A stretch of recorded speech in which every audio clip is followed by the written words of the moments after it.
All right, round 2 of escaping cross sides. We assumed in the last one that our partner had these grips, cross face and an underhook. In this one, we're going to put them in what is sometimes called classic hands. This is a reverse cross face, and this is just like a hip post down here. Now, if I try to guard replace here, let's turn this way a little bit. My knee cannot get in, okay? Similarly, if I try to run this way, I run into this arm. So I'm stuck if I try to go that way. I'm stuck if I try to bring my knee in. It's no good. What I have to do is take this hand and I have to dig it in here, okay? Do not have the partners play off the knees, although that is popular to go off your knees. For a second, for him to come up, you can put a lot more weight in me. This is a foundations class. If you see someone doing that, especially the beginning student, tell them to stop, because the beginner is never going to get there trying to do it for the first time against someone like crushing his lungs. In time, you can learn to do it. This hand, though, I'm going to find a way to wedge it in here. This will probably be one of the hardest steps for people. I bump it, I bump it, I bump it. I get it very deep. And from here, even though he's got hands on me, I can move my hips away, and I'm starting to be able to turn into a perpendicular angle. One of the things you want to highlight in this class is that his pin largely is predicated on him making me flat, right? When I start to get perpendicular angles, I start to be able to move a lot better, and I start to be able to do things about my position, okay? So I'm getting to like a perpendicular angle instead of being flat on the ground, all right? In the shrimp, it was the same thing. When I got the leg in, I was getting to a perpendicular angle where I suddenly became strong again, i.e. I'm not pinned, right? So even just at this point, when I wedged all this in here, pop, pop, pop, and I get to here, and all I have is a hand on the inside, but now that I'm here with this, I can start to shrimp away, and I can extend my arms. My arms are starting to feel loose. Even if he puts weight on me here, I'm starting to feel like I can take his weight just fine.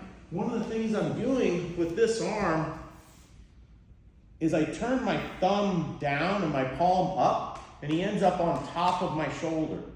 And when he's on top of my shoulder, he's crushing me like this. If I turn up and he's on the front part of my shoulder, he'll push me right back down, okay? So just teaching them to get to here, and I have a frame on these legs, I start to feel pretty good, all right? So I'm here, I pop, pop, pop. I create that space by moving my hips away so that he's on top of my shoulder.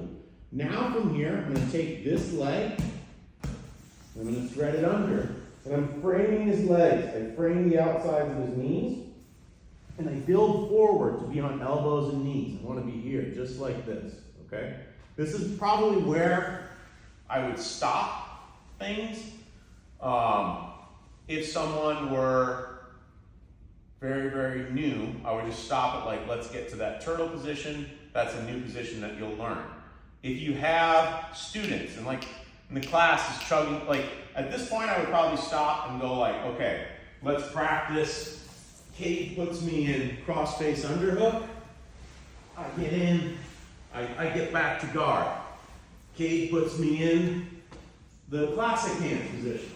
I move away, I get to here, okay? But if I had a little, and just drilling, just literally just simple drilling of remembering those basic escapes. And now, if I have a little more advanced students and things are going along pretty quickly, and I feel like we're gonna have a lot of time, I will start playing a very, very simple turtle game. I'll do it from the side. I'm here. I have hands outside his knees, but I use my elbows under my shoulders like a table. I never want to reach and get smashed like this. The table moves forward, okay? I'm going to move my head to his hip and my shoulder to the other hip. And from here, I'm going to do the simplest version, which is just walk in a circle around to bring him down, okay?